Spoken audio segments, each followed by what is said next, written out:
की जय। भारत माता की जय। जय हिंद। जय हिंद। जय हिंद। सिंधु जिंदाबाद जिंदाबाद जिंदाबाद। भारत माता की जय। भारत माता की हनुमान मंदिरे आज के আমরা পূজার ব্যবস্থা করেছি এই কারণেই গত 22 এপ্রিল পেহেলগামে যে নারকীয় ঘটনা ঘটেছে পাক মদতপুষ্ট জঙ্গিদের দ্বারা আমাদের 26 জন পর্যটক প্রাণ দিয়েছেন তাদের আত্মার শান্তি পাওয়ার জন্য সবাই উদ্গ্রীব ছিলেন এবং মানুষের আকাঙ্ক্ষা ছিল এবং মানুষের উচ্ছ্বাস ছিল যে কবে সেনাবাহিনী এই আক্রমণ করবে এবং এর উপযুক্ত জবাব নেবে।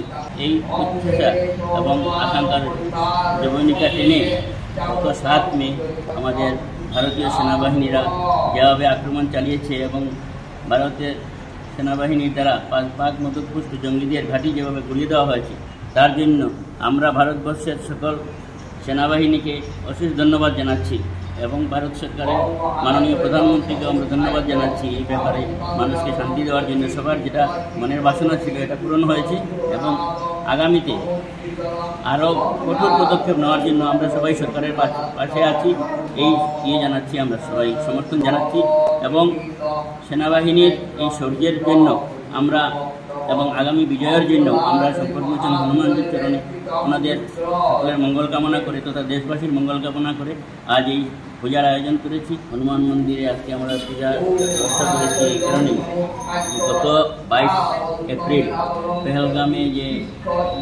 নারকীয় ঘটনা ঘটেছে পাক মদতপুষ্ট জঙ্গিদের দ্বারা আমাদের 26 জন পর্যটক প্রাণ দিয়েছেন তাদের